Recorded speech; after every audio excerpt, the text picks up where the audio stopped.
Bonjour, cher peuple de Dieu.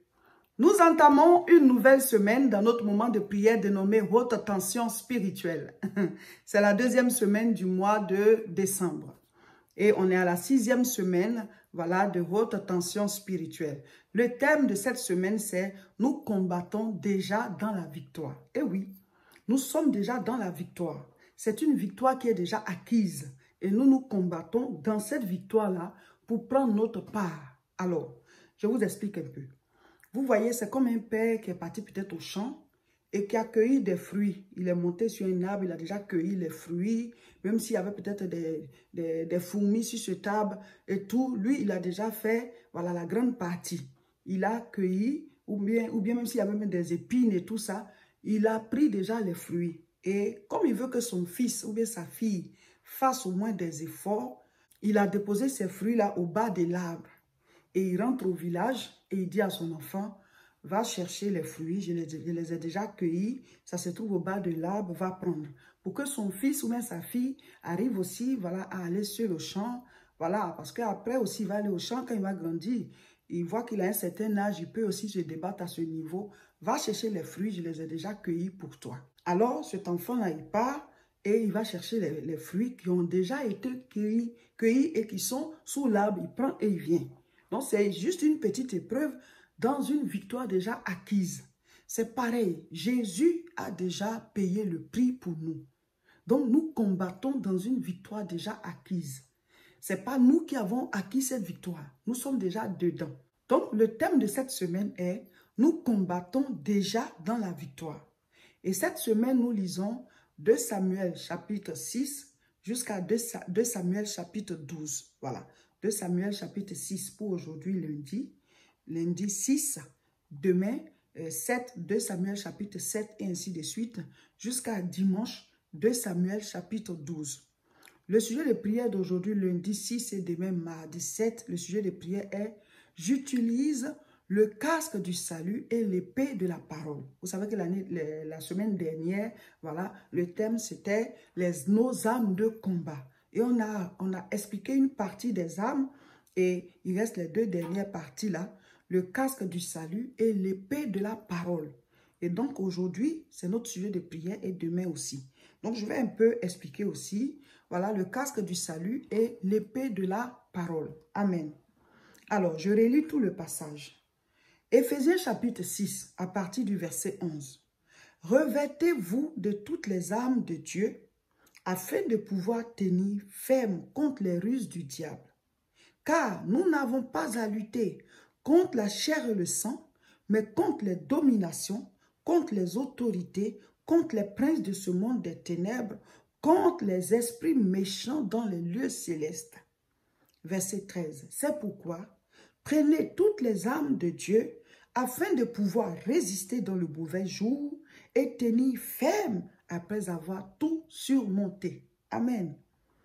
Verset 14. Tenez donc ferme, ayez à vos reins la vérité pour ceinture. On a déjà expliqué la vérité. Revêtez la cuirasse de la justice. On a déjà parlé de cela. Verset 15. Mettez pour chaussure à vos pieds le zèle que donne l'évangile de paix. Ou bien l'évangile du salut, c'est pareil. Verset 16. Prenez par-dessus tout cela le bouclier de la foi avec lequel vous pourrez éteindre tous les traits enflammés du malin. Donc jusqu'ici, on a expliqué déjà tout ça. Maintenant, le verset 17. Prenez aussi le casque du salut et l'épée de l'esprit qui est la parole de Dieu. Alors, la Bible dit de prendre aussi le casque du salut. Mon frère, ma soeur, nous sommes dans une guerre spirituelle. Même si elle n'est pas visible à l'œil nu, mais souvent nous prenons des coups et ça agit dans le monde physique. Or, les coups ont été pris de manière spirituelle. Donc, la Bible dit que nous, en tant qu'enfants de Dieu, nous avons des armes. Donc, nous avons un revêtement et nous avons aussi des armes pour attaquer. Amen. Donc, la Bible décrit, vous voyez, à l'époque, quand les gens combattaient, ils n'avaient pas nos chars de maintenant avec les fusils et autres. Non, eux, c'était, voilà, l'épée, voilà, le javelot, la lance, voilà. C'était des choses comme ça, couteau et tout ça. Maintenant, ceux en face, chacun avait sa protection aussi par rapport à ce qui va venir. Donc, ils avaient, voilà, un casque sur la tête. Ils avaient une cuirasse pour protéger, voilà, les organes vitaux, tout son corps là, jusque là. Et ils avaient un bouclier, voilà, ils se mettent ensemble comme ça. Le bouclier est là, ça fait comme une maison bien dure là. Et ils avancent avec ça. Et jusqu'à présent même, voilà, souvent la police, quand ils vont, voilà, quand il y a les émeutes, il y a les rassemblements, les marches et autres, quand ils vont les disperser là, ils ont le bouclier là, ils sont tous derrière comme ça, comme une maison, ils sont ensemble et puis ils avancent. Donc avant aussi, les gens avaient des boucliers. Et puis maintenant, il y a les cuirasses. Donc aujourd'hui, c'est les gilets anti-balles. Mais en fait, c'est la cuirasse. Et puis maintenant, il y a la ceinture qui tient toute l'armure. Et il y a la chaussure qui va avec. Parce que si tu n'es pas bien chaussé, quelque chose t'a piqué là-bas. Là. La lance va venir là. Tu vas être déjà faible, tu ne peux plus courir. Donc, il y a la chaussure qui va avec. Donc, c'est tout ça que la Bible a décrit pour dire que chaque chose est représentée par quoi pour nous en tant que chrétiens. Donc, j'ai déjà expliqué la cuirasse, le bouclier, la ceinture. Et puis, j'ai parlé aussi du zèle de l'évangile qui est la chaussure. Là, maintenant, on va parler du casque du salut et l'épée de la parole. Parce que quand tu te protèges, au moment où toi tu vas attaquer, tu attaques avec quoi? Amen. Donc, le casque du salut, ça protège la tête. Ça veut dire quoi? La tête ici, ça symbolise les pensées. La Bible dit, soyez transformés par le renouvellement de l'intelligence. Mon frère, ma soeur, tu es né de nouveau. Il faut déjà avoir l'assurance de ton salut. C'est-à-dire, le casque, je suis enfant de Dieu. Je suis né de nouveau. Je suis racheté. Ce n'est plus moi qui vis, c'est Christ qui vit en moi. Tes pensées là doivent être remplacées. Parce qu'il y a des gens qui ont accepté Jésus-Christ, mais leur pensée là est toujours dans le monde. Donc, ils n'ont pas le casque du salut. Donc, eux là, les flèches de l'ennemi viennent ici au niveau de leur tête là. C'est là-bas. Ils ont la défaite dans leurs pensées. Et avant que la défaite ne descende. Quand il y a une situation difficile, ils sont déjà affaiblis parce qu'ils ont des pensées négatives, des pensées de défaite. Et puis d'autres, ce sont des pensées impures. Ils n'ont pas le casque du salut. C'est-à-dire tes pensées ne sont pas renouvelées. Tu n'es pas transformé par le renouvellement de l'intelligence.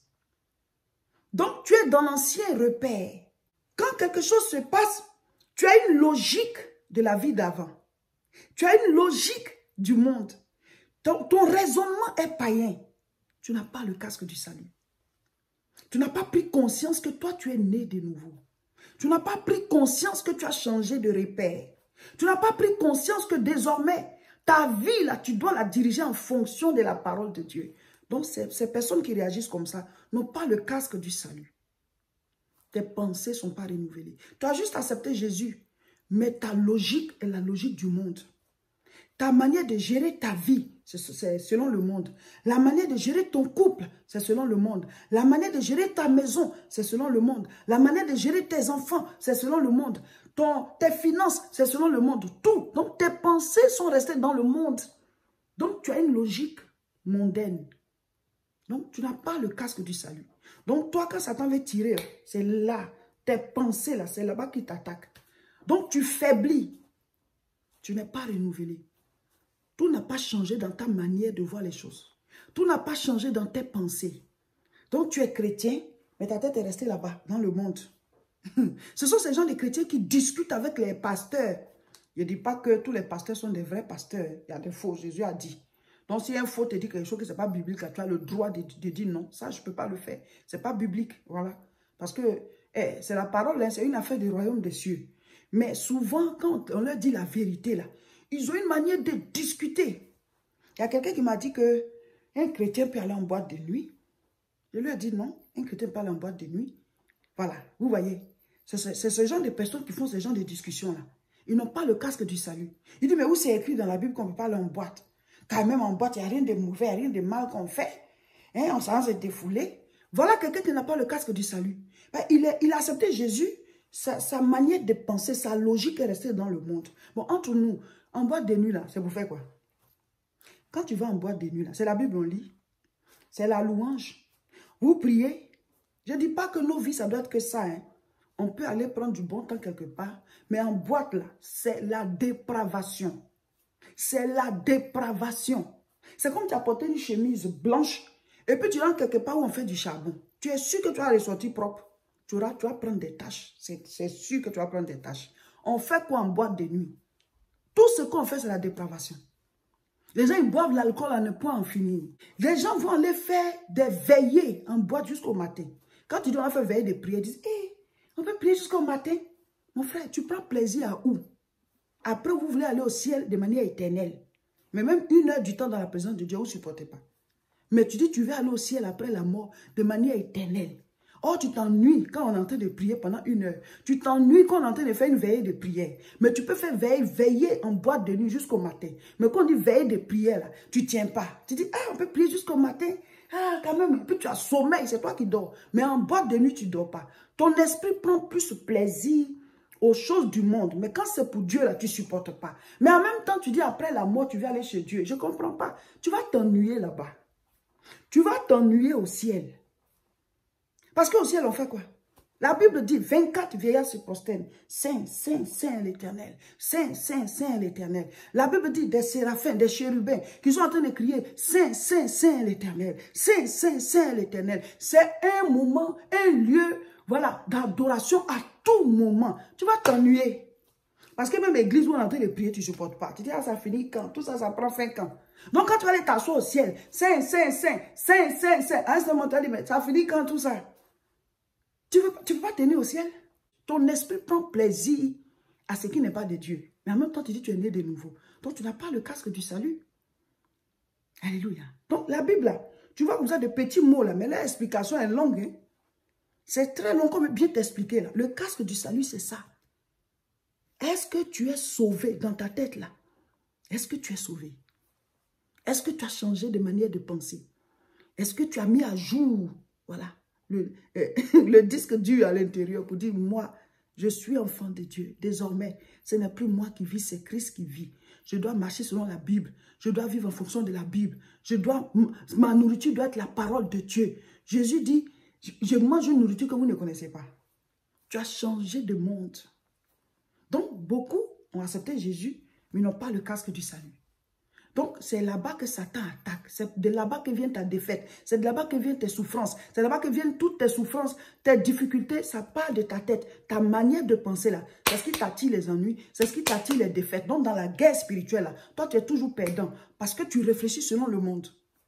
Tu dis, ah, je suis pauvre. La Bible dit, le moyen pour être riche dans le royaume de Dieu, c'est de donner. Le moyen d'être riche dans le royaume de Dieu, c'est de donner. Mais ta manière de penser là est un blocage. Là, tu te dis, ah, mais ils sont en train de m'escroquer. C'est vrai qu'il y a des pasteurs qui disent qu'ils sont pasteurs, mais c'est des faux serviteurs. Jésus lui, il a dit, il y a des escrocs. Mais quand on t'explique maintenant vraiment la parole de Dieu, là, toi aussi, tu ne veux pas. Donc, ça veut dire que tes pensées sont restées dans le monde. Alléluia. Le casque du salut.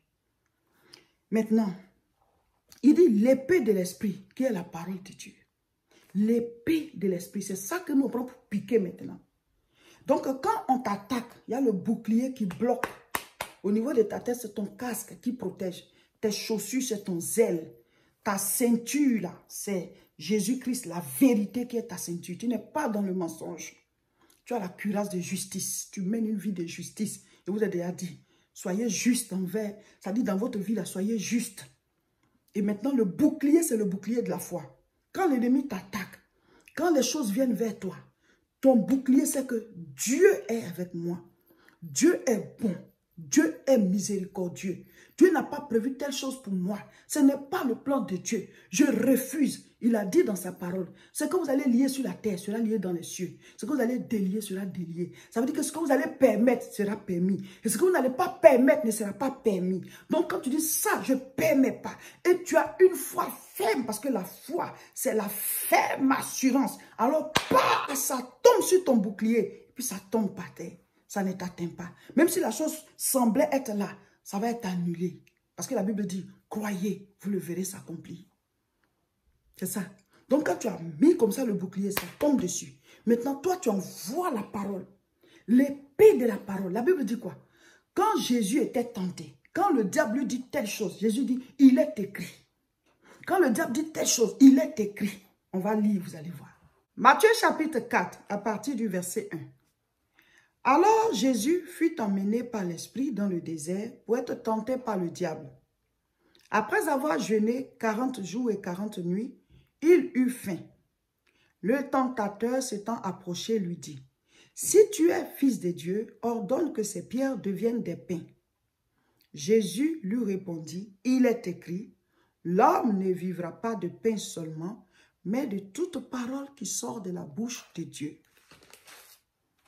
Le diable le transporta dans la ville sainte, le plaça sur le haut du temple et lui dit, « Si tu es fils de Dieu, jette-toi en bas, car il est écrit, il donnera des ordres à ses anges à ton sujet. » Vous voyez, le diable aussi, il donne aussi un verset. « Et ils te porteront sur leurs mains, de peur que ton pied ne heurte contre une pierre. » Verset 7, Jésus lui dit, « Il est aussi écrit, tu ne tenteras point le Seigneur ton Dieu. » Verset 8, le diable le transporta encore sur une montagne très élevée, lui montra tous les royaumes du monde et leur gloire, et lui dit, « Je te donnerai toutes ces choses si tu te prosternes et m'adores. » Jésus lui dit, « Retire-toi, Satan, car il est écrit, tu adoreras le Seigneur ton Dieu et tu le serviras lui seul. » Alors le diable le laissa, et voici des anges vinrent auprès de Jésus et le servirent. Vous voyez? Le Seigneur, ce n'est pas parce qu'il est moins fort que Satan, Satan fait ci, il le transporte et tout ça, non. Tout ce que Jésus a fait sur la terre, tout ce qu'il a fait, c'était pour nous donner l'exemple. Pour dire, voilà, quand vous êtes tenté par le diable, donc il se laisse faire pour nous donner l'exemple. Donc tout ça, ça a été écrit. Tous les disciples, tous les chrétiens qui après allaient venir, ils avaient un exemple sous leurs yeux. Donc nous lisons et nous appliquons à notre vie. Même si Satan ne te transporte pas, mais dans tes pensées, il y a une guerre. Mais ce n'est pas l'épée de la parole. Quand le diable commence à te dire, voilà, le Seigneur t'a abandonné, tu vas dans cette situation-là, il y a telle chose qui ne va pas, depuis là tu pries, Dieu ne te répond pas, et cet homme est de chercher des propres solutions, voilà, va vers d'autres choses et tout ça. Dans ton esprit, là, tu dois envoyer l'épée de la parole. Jésus a dit, il est écrit. Toi aussi, tu dois répondre. Que l'ami du Seigneur, Lazare, il est tombé malade. Mais Jésus l'a ressuscité après. Job a été éprouvé, mais Dieu après l'a restauré. Donc, en tant que chrétien, je peux traverser des périodes difficiles, mais la main de Dieu sera toujours avec moi, parce que la Bible dit que l'ange de l'Éternel campe autour de ceux qui le craignent et il les arrache du danger. Pah! Tu viens de mettre, voilà, ton épée, tu viens de le piquer. C'est par la parole que le diable fuit. Et cette parole, il faut la donner avec foi. Même si tu ne te rappelles pas le verset, Jésus n'a pas dit ici, dans tel verset, il a dit, il est écrit. Donc ce que tu lis là, ça reste dans ta tête. Devant une situation, tu te rappelles, la parole dit, c'est ça notre épée. Et c'est avec ça qu'on se sort d'affaires. Et c'est avec ça qu'on a nos victoires. Si le Seigneur a utilisé la parole, ça veut dire que c'est notre épée. Amen. Donc toute cette semaine, nous combattons dans une victoire déjà acquise. Nous combattons, nous prions. Et là, je viens d'expliquer les deux dernières armes de combat. Amen. Donc toute cette semaine, nous combattons dans une victoire déjà acquise. Donc nous combattons par le sang de Jésus, nous combattons par le nom de Jésus. Tout ça, ce sont des armes de combat. Tout ça, ça fait partie de nos armes. Le sang de Jésus, le nom de Jésus. Priez et tenez compte de ce qui est écrit. Vous ajoutez sur votre sujet et vous priez. Voilà, c'était le partage d'aujourd'hui. Nous entamons la 6e semaine. Restons comme ça, concentrés dans la prière.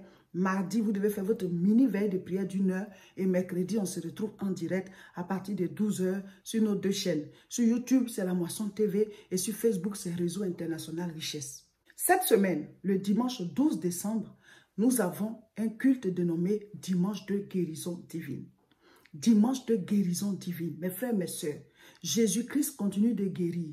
Il continue de libérer. Il continue de délivrer. Quel que soit ce que tu vis, ne reste pas seul avec la situation. Pendant que tu te traites au niveau médical, il faut aussi chercher la guérison de manière divine. La Bible dit, la femme qui avait une perte de sang depuis 12 ans, elle a touché le vêtement du Seigneur et elle a été guérie. Voilà, donc l'adresse c'est 48 rue Saint-Omer, 59 200 Tourcoing. Venez nombreux, venez prendre votre délivrance, venez prendre votre guérison. Dites, je m'en vais à Tourcoing. Là où Dieu remue l'eau, là, venez tomber, voilà, comme à la piscine de Bethesda. Venez tomber dans l'eau pour prendre votre guérison, votre délivrance. Jésus continue de libérer, il continue de délivrer. Amen. Donc à dimanche. N'oubliez pas, le dimanche 26, c'est spécial les enfants. Dimanche spécial enfants, ici à l'église de Tourcoing.